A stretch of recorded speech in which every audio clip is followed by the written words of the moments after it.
প্রত্যেকটা ওয়ার্ডের salary seed time মতো সবাইকে স্যালারি দেওয়া হয়, আর তোমরা কিনা এখন আমার কোম্পানির নামে মিথ্যা অপবাদ দিতেছো।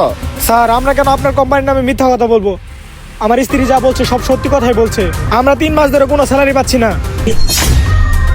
এজন্যই স্যার আমার স্ত্রী রাগ করে টুপি নিচে ফেলাইছে। আমরা যদি বেতনই না পাই এখানে চাকরি করে কি করবো স্যার? স্যার বাসায় আমার মাটা অনেক অসুস্থ।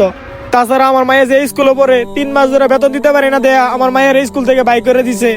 স্যার আমরা যদি টাকাই না পাই খাই মুখি। তাছাড়া স্যার 1 সপ্তাহ আগে আমাদের বাসা সব বাজার শেষ হয়ে গেছে। আমরা দুজন আজকে না খাইয়া ডিউটি দিয়েছি। স্যার বেদবি মাফ করবেন, আজকে যদি আমাদের টাকা না দেন তাহলে আমরা এখানে আর চাকরি করব না। প্রয়োজনে আমরা দিন মজুরি কাজ করব, সেটাও ভালো হবে। প্রতিদিন আমরা টাকা পাইবো, টাকা পাইয়া বাজার করে খাইতে পারবো। হ্যাঁ তুমি ঠিকই বলেছো, প্রয়োজনে আমরা দিনমজুরে কাজ করে খাবো, তারপরও আমরা এই কোম্পানিতে চাকরি করব না। স্যার আপনি কি বুঝবেন আমাদের গরিবদের কষ্ট?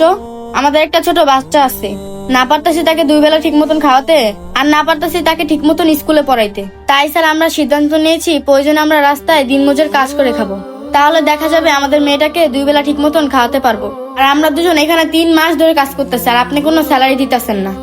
আমি বুঝতেছি না, তখন থেকে তোমরা বলতেছো আমি 3 মাস ধরে তোমাদের স্যালারি দেই না। এরকম তো আমার কোম্পানিতে কখনো হতেই পারে না। আর আমার কোম্পানির একটা রুলস আছে, আমি প্রত্যেক মাসের 1 তারিখে সবার পাওনা আমি সবাইকে বুঝিয়ে দেই। তাছাড়া আমাদের অফিসে স্যালারি শিটে আগে টাকা আনানোর পরে তারপর সিগনেচার করতে হয়। আর এছাড়া তো আমি তোমাদের স্যালারি শিট